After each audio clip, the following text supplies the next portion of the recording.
And we're going to another conversation now. According to the Central Bank of Nigeria's monthly economic report, we see Nigeria recorded a $20 million trade deficit in November 2022 against a surplus of $15 million in the previous month of October 2022. So to get a sense of what's driving this and a review of how the AFCFTA has performed in 2022. Joining me now is Omobola Adekola, a lawyer, Intra-Africa Trade Advisor, and AFCFTA advocate. Joining me right here in the studio. Good morning. Good morning. So, looking at this data now, it's a deficit after a surplus. What do you think drove this? Because I know we did make some modest gains with our oil production. Yes, the deficit occurred because of the reduction in oil exports, but from the data available, you can see that the non-oil exports increased. We had it from 0.35 in October to 0.4 in November. So for me, with AFC, it just calls for focus more on non-oil export as well. And then we can boost that, promote that in respect of the AFCFTA. So that is... and the non-oil exports have been doing quite well. Yes. And even, considering the levels with non-oil and oil exports, do you think there's still more room for improvement with those non-oil exports? Yes, I believe there's more room for improvement. And that is where, with the issue of the AFCFTA, which are going to focus on, in respect of trading goods, focus on commodities and other a lot of other non-oil exports. So I think with me, for the government, I would just suggest that we need to boost, in respect, I'm just going to focus on SMEs, women and youth. That is where I think the government, we need to get more on that and getting a lot of women, youths and SMEs involved in respect of preparing to implement the AFCFTA. Why do I say that? I think the first thing we need to start getting is to increase the awareness, because if you go out there, we still have a lot of people that are still not very aware of what it is, the SMEs and all. Yes, within the ecosystem, we have maybe the people that deal in export normally, and there's been some stakeholder forums trying to get how do you trade on that, but we still have quite a number of people, even people that deal in goods and that do not know what the AFCFTA, which is what even prompted me to start the podcast, to be advising, to advocate, to get people to be able to, this is what the AFCFTA is about, what are the opportunities, what are the challenges. And so we need to start we have targeted awareness campaigns for youths, then respect of women. There are a lot of women that are involved in informal trade. So how do we get all this, I call it within the ecosystem, how do we get everyone involved? Not the big corporates are aware. They can put things that about the government needs to provide support, the enabling environment for women, youths, and MSMEs to get involved in the AFCFTA. Quite a lot to do there. But we did get that report that Africa trade grew by about 20% because of AFCFTA. Mm-hmm. How do you see that? Well, I think that's encouraging.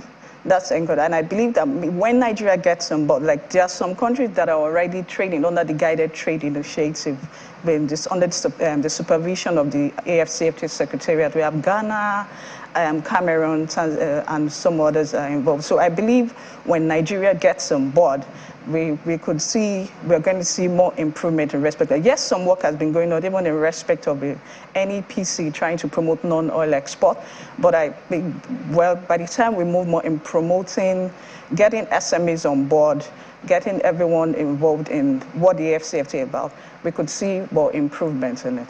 And talking about the AFCFTA, obviously Nigeria, we are here to take full advantage, of it, and definitely we have president-elect at this point. What kind of policies, would you like to see to help us actually take advantage of the AFCFTA? Okay, in respect of policy, I've spoken about increased awareness. That is one thing. that everyone needs to, even then. Then there are also, I would also look at how do we build policies to support SME to build capacities. How do we identify? Because AFCFTA is about inclusion, then we also have industrialization. Then we need to start getting everyone prepared. Are we looking at the value chain to promote the whole value chain, maybe in manufacturing, agriculture? Can we identify SMEs that are working along that we want to bring in more? These are the gaps there. How do we support them for them to be able to scale and to be able to trade not just domestically, but also regionally within the African region? We need to identify, build training capacity for everyone within the ecosystem, even for government agencies, their work that are going to be doing, and the regulation and all sorts of, how do we get them, like, are we training them, put them within the ecosystem to also train them to be aware? For instance, the rules of origin criteria for good, how do you assess it? Are we having training? There should be trainings and more trainings for the government workers to get to know how do you assess in respect, and everyone put all this information out there. And also, we also try to, just like I said about women, informal trade, for those ones, they encounter a lot of things at the border. They've been doing cross-border trade, but they have cases of confiscation of their goods, sexual harassment. But by the time we bring them to formalize their goods, and kudos to the outgoing government, that's ex-President Buhari, for the Business Facilitation Act, which is used to promote ease of doing business and remove bureaucratic bottlenecks and, of course, administrative impediments to doing business in Nigeria.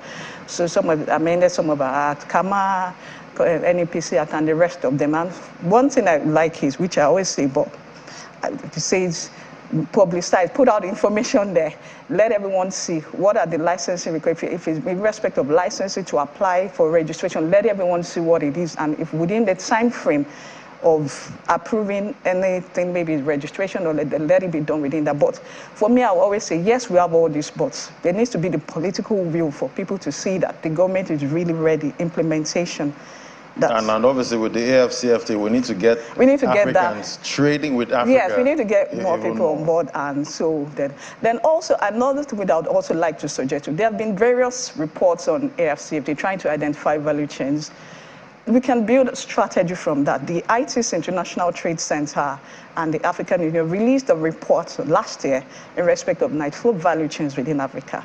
They identified some that governments can start working on. Look at that, for instance, the baby infant food industry. They've identified as one area that has high potential because we have women involved and SMEs. But of course, there are challenges, and it's challenges like, trust African, maybe they don't trust African products, or they can't get input. The input is they always have to go out to get the trust deficit. They need to go out of Africa to get input to produce it. But of course, and they don't even know, for them, apart from the opportunities are there, but the trust deficit. And apart from that also, the equipment, the machinery that they use a lot in production, it is actually expensive. It's still early days in 2020. Yeah, so they've done a build-up strategy. Yes. They have put information, build-up strategy around all this, even all this sort of information that are out there. Build the strategy, but also they've identified the challenges, they've identified the potential, they've identified trends.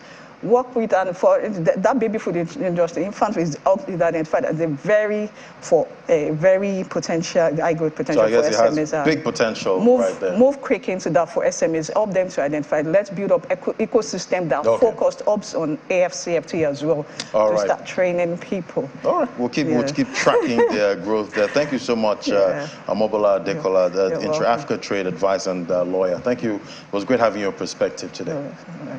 All right, now we'll be heading on to the markets. Now, let's find out what a Tinubu-led government means for Nigeria's capital market. That's our next conversation after the break. Just stay with us.